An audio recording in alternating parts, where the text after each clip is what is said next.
Ya. Assalamualaikum warahmatullahi wabarakatuh. Perkenalkan, kami dari kelompok 12 dengan anggotakan 2 orang. Yang pertama saya Muhammad Rida Novel dengan NIM 166. Saya Afif Baktiar dengan NIM 141. Di sini kami akan melakukan praktek micro teaching untuk memenuhi mata kuliah pembelajaran inovatif dan diambil oleh Ibu Nadia. Selamat menyaksikan. Assalamualaikum anak-anak. Ya, kita bertemu lagi ya. Seperti minggu kemarin. Sebelumnya minggu kemarin ada yang ingat kita belajar apa? Oke, betul. Oh iya, kita berdoa dulu aja ya. Silakan satu orang dipimpin. Oke, boleh kalian untuk memimpin. Amin. Terima kasih Brian. Oke, selanjutnya sebelum memulai pembelajaran mengenai materi pelajaran bahasa Indonesia, Bapak ingin mengabsen terlebih dahulu. Adakah yang tidak masuk hari ini? Oh, Iqmal tidak masuk. Kenapa itu? Oh, oke, Bapak catat ya. Oke, selanjutnya kita akan menyanyi sebelum masuk ke materi inti. Ya. Oke, bisa mulai. Berdiri semua, berdiri semua.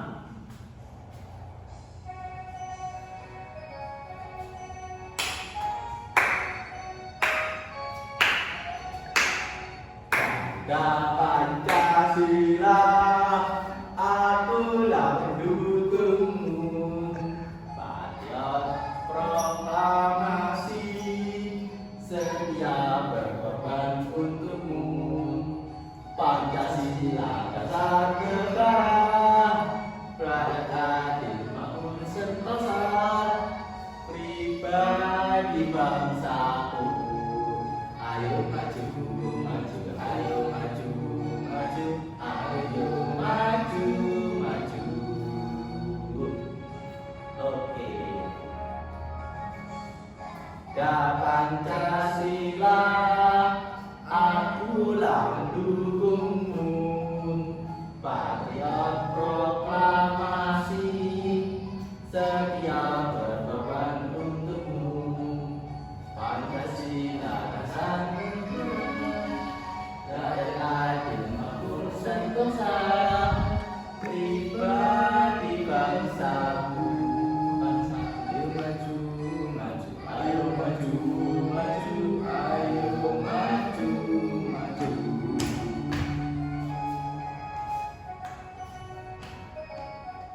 Oke. Ya, setelah kita menyanyi, kita langsung masuk ke materi inti aja ya. Oke. Ya.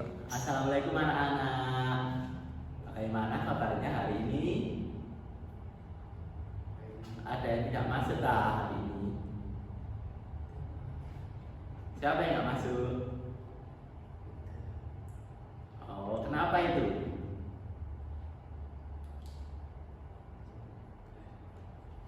Oh ya udah, nanti saya catat.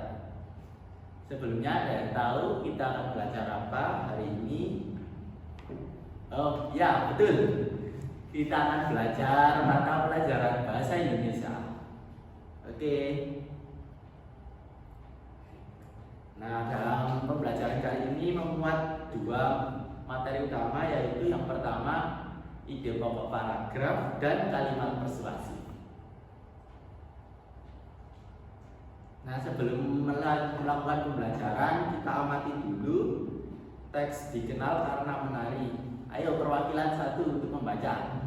Yang lainnya baca dalam hati ya.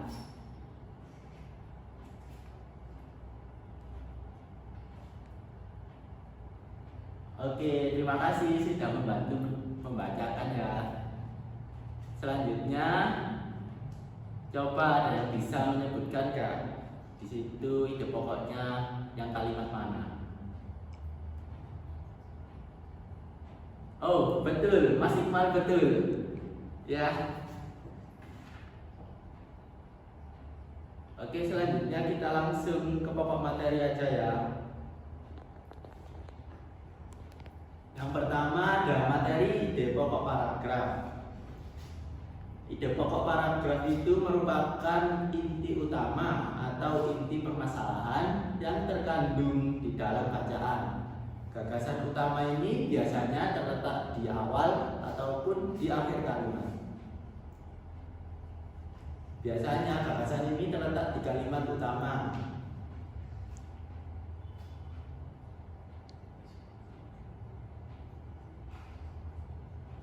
Nah, selanjutnya ada ciri-ciri ide pokok paragraf. Yang pertama, ada mengandung inti permasalahan dari sebuah paragraf. Yang kedua, ide pokok dinyatakan secara jelas, jadi di dalamnya itu tidak berbelit-belit. Selanjutnya yang ketiga, memiliki kalimat pendukung atau kalimat penjelas. Yang keempat, hanya ada satu ide pokok dalam satu paragraf. Yang kelima, kebanyakan terletak di awal ataupun akhir paragraf.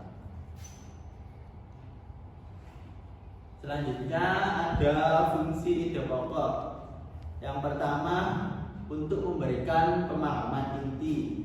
Yang kedua, menjaga kesatuan tema. Yang ketiga, mengarahkan perhatian. Yang keempat, untuk memandu penulisan.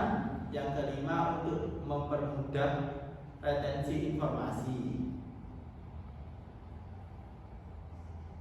Nah, ini ada langkah-langkah untuk menentukan ide pokok.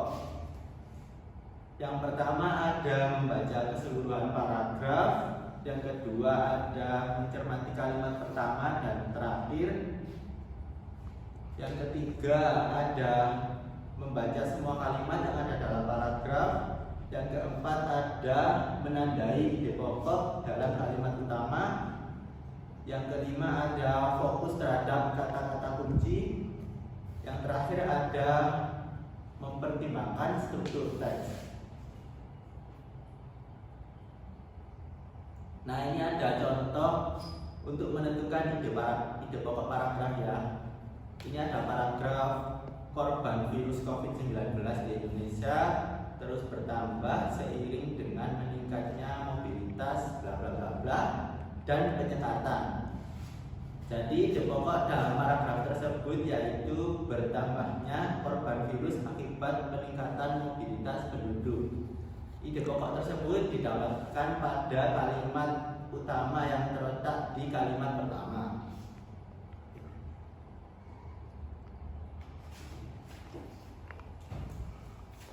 Ya, anak-anak, kita akan melanjutkan materi kalimat persuasif.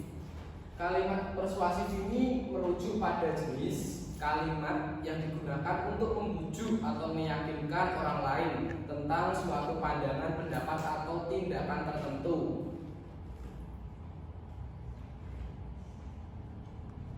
Untuk ciri-ciri dari kalimat persuasif ini ada 3 ya. Yang pertama, menggunakan kata-kata yang memikat. Yang kedua, bersifat ajakan. Yang ketiga, biasanya menggunakan tanda seru. Ya, untuk tujuan kalimat persuasif sendiri ini bertujuan dari kalimat persuasif adalah untuk mempengaruhi pemikiran atau tindakan pendengar atau pembaca.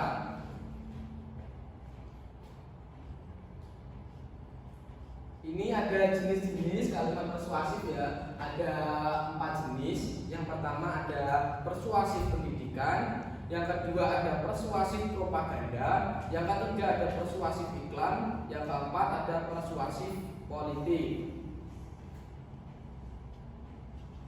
Ya, ini ada jenis-jenis kalimat persuasif. Contohnya ini ada pendidikan adalah kunci kesuksesan. Dengan mendukung pendidikan, kita membuka pintu kesempatan bagi generasi mendatang.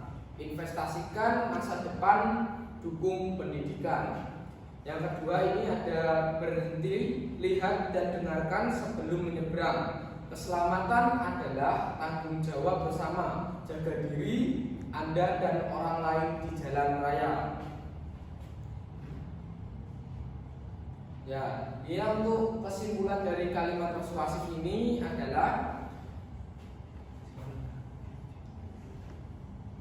kesimpulan dari materi tadi ya, ada ide pokok dan kalimat persuasif ini. Kesimpulan kesimpulannya adalah ide pokok dalam sebuah paragraf adalah inti utama atau inti permasalahan yang terkandung di dalam bacaan. Gagasan utama ini biasanya ditemukan pada kalimat utama dalam paragraf. Untuk kalimat persuasif sendiri merujuk pada jenis kalimat yang digunakan untuk membujuk atau meyakinkan orang lain tentang suatu pandangan pendapat atau tindakan tertentu. Biasanya untuk kalimat persuasif ini contohnya itu adanya di iklan-iklan seperti poster atau dan yang lainnya. Oke, tadi sudah belajar kalimat persuasif.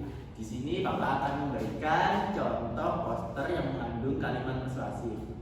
Nah, ini bisa dilihat ya.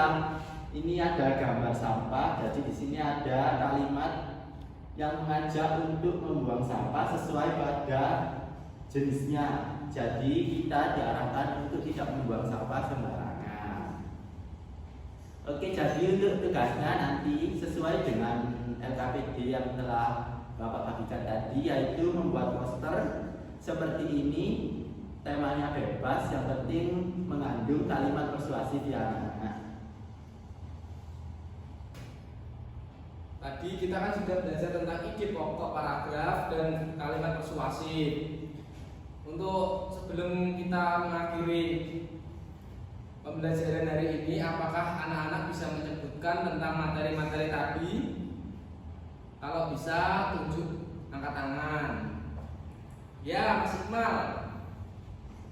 Ya, betul.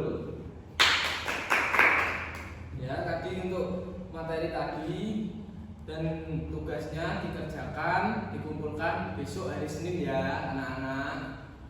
Sebelum mengakhiri ini, ketua kelas boleh memimpin doa pulang. Silakan. Kita mulai. Amin. Ya, setelah berdoa ini, marilah kita pulang dengan berhati-hati agar ilmu yang kita dapatkan bermanfaat di hari nanti. Bapak akhiri, wassalamualaikum warahmatullahi wabarakatuh. Waalaikumsalam.